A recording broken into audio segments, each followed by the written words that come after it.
मिल गई, तपन मौसम की ठंडी हवा मिल गई, आप आए श्रीमान यूं लगा जैसे तकलीफ हो कोई दवा मिल गई। अब सिलसिले inspector doctor Ranjit Kumar sir को आमंत्रित करना चाहूँगा।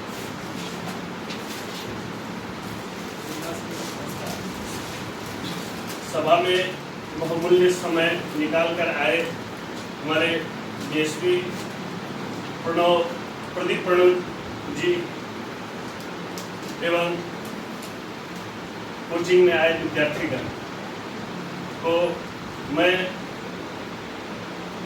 सहृदय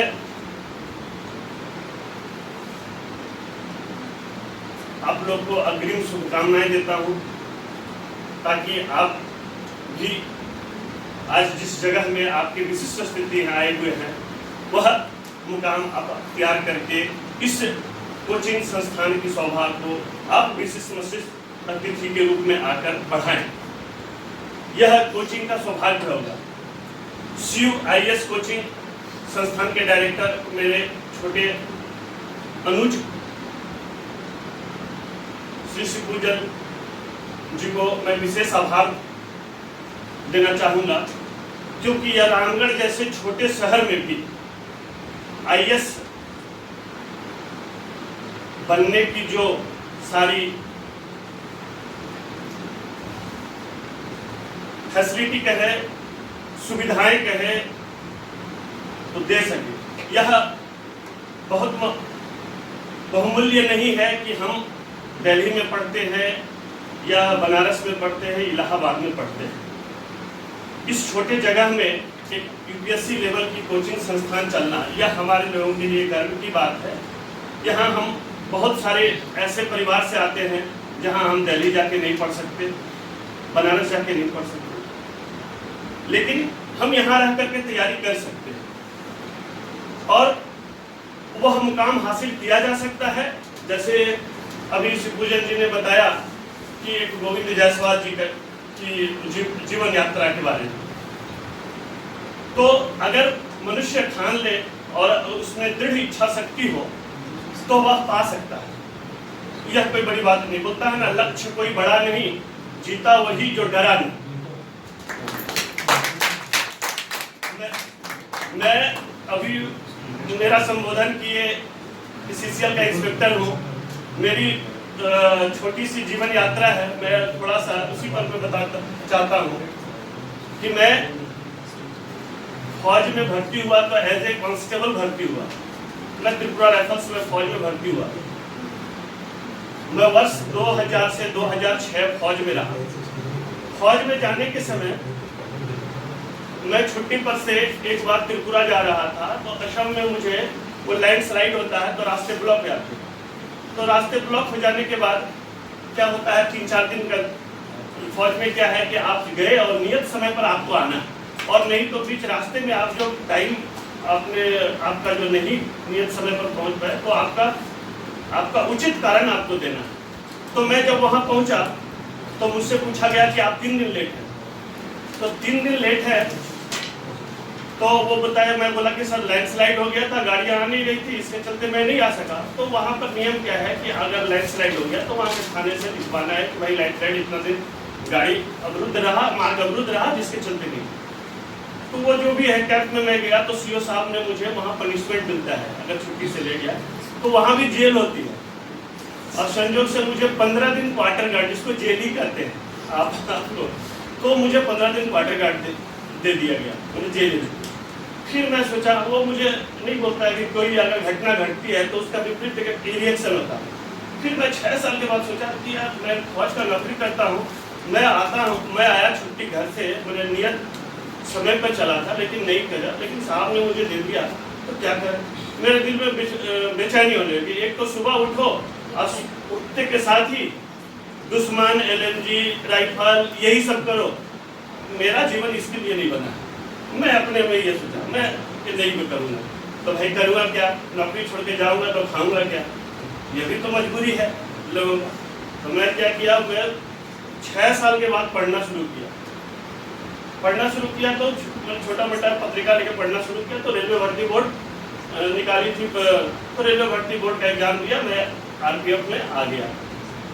आरपीएफ में आने के बाद मैं 4-5 साल नौकरी करने के बाद एक बार नहीं आरपीएफ ज्वाइन किया 2007 में। तो जैसे मेरे फादर क्या है ना, चौक चौराहे पर बैठते हैं तो वो चाय पी रहे थे किसी के समय, तो पिता के लिए पुत्र छोटा भी अचीवमेंट प्राप्त करे उसके लिए वो बहुत बड़ा है। तो वो बीच चाय पीने के बीच में बोलते हैं कि ऐसा है, वहाँ पर लोग बैठे हुए थे कि मेरा बेटा जो है इस बार रेलवे में आ गया है परीक्षा दे करके पास होकर। तो एक टीचर बैठे हुए थे वहाँ, बोला कि किस चीज़ में? तो बोला आरपीएफ में। बोला अरे आरपीएफ का नौकरी तो, फौज का नौकरी तो लोग दौड़ करके पास लेता है, लोग उसमें पढ़ करके थोड़ी कोई लेता है। पिताजी चुपचाप सुने चला है। पिताजी हमसे एक दिन आए, बोले बेटा उनका जो बोले वो टीचर, उनका पुत्र भी टीचर है। हमको पिताजी बोले बेटा पढ़ने में टीचर बनने के लिए क्या होता है? नहीं बन सकता है। बोले भाई टीचर बनने के लिए टीचर ट्रेनिंग करना पड़ता है पिताजी, ऐसे थोड़ी होता है। तो हम बोले क्या? तो मेरे बगल के एक लोग बताए कि ऐसे ऐसे वो आदमी व्यक्ति जो है वो बोल रहे थे कि तो फौज का नौकरी, वर्दी का नौकरी तो दौड़ के लेता है, पढ़ के नहीं लेता है। तो उसका कमेंट व्यंग था वो मेरे पर, मेरे पिताजी पर। तो मैंने उसको व्यंग को स्वीकार किया, चैलेंज को कर। हमको लगा कि मेरे पिताजी में जरूर उस व्यंग का मुझे दुख है कि मेरा बेटा वो नहीं बना। तो मैं सोचा कि क्या करना पड़ेगा। मैं 10 साल के बाद मैं पीजी शुरू किया पढ़ना। मैं बोला कि मैं टीचर ही बनूंगा। मैं पीजी किया, पीजी करने के बाद बीएड किया। 10 साल के बनने के बाद मैं पीजी किया। पीजी करने गया तो मेरा देखिए दुर्भाग्य कहिए, मैं ज्योग्राफी का ऑनर्स था, तो मुझे सर्विस में रहते हुए वो प्रैक्टिकल सब्जेक्ट है, पीजी कर नहीं सकता। तब तो मुझे बोला कि आप नहीं कर सकते। तो मैं बोला क्या करूँगा? तो बोला कि ऐसा सब्जेक्ट लेना पड़ेगा जिसमें प्रैक्टिकल नहीं होता। मैं बोला ठीक है, कौन सा होगा? तो बोला मैं हिंदी ले लिया। बोला हिंदी आपसे होगा नहीं। मैं बोला ले लिया, मैं तो उपन्यास पढ़ता हूँ। तो हिंदी ले लिया।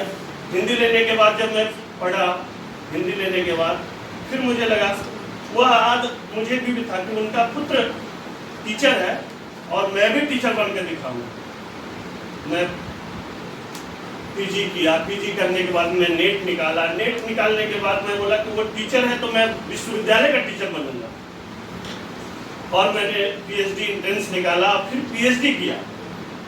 पीएचडी करने के बाद अभी मैं विश्वविद्यालयों में दे रहा हूँ, इंटरव्यू साक्षात्कार चल रही है। तो कहने का मतलब क्या है, अगर व्यक्ति चाहे तो मेरे जैसा व्यक्ति जो वर्दी का नौकरी पहन के, कांस्टेबल का नौकरी करके 10 साल के बाद पीजी कर सकते हैं। तो आप तो अभी रनिंग स्टेज में हैं, आप तो कुछ भी कर सकते हैं। और आपको अगर आज छोड़ देते हैं तो कल के दिन कठिनाई और बढ़ेगी। आपको आज मैं जो काम कर रहा हूँ 10 साल पहले करता तो मेरे लिए इजी था वह काम, लेकिन आज मुझे कठिनाई हो रही है वो, लेकिन फिर भी करना है। तो आप अगर छोड़ देंगे 5 साल और थोड़ा सा रुक जाएंगे तो आपका संघर्ष और बढ़ जाएगा। इसलिए मैं चाहता हूं कि आप लोग अपने जीवन में समय रहते अपने मेहनत को सही अंजाम, मेहनत को सही तरीके से यूटिलाइज कीजिए, परिश्रम, ताकि आप लोग का सफल हो सके। और आज जो विशिष्ट अतिथि आए हुए हैं वह भी कह सके कि मैं मोटिवेशन किया था और मेरे छात्र आज फिर उसी मुकाम पे पहुंच गए जहां मैं था। तो वह खुशी का बड़ा पल होता है, समय होता है। इसी के साथ मैं अपने वाणी को विराम देता हूं।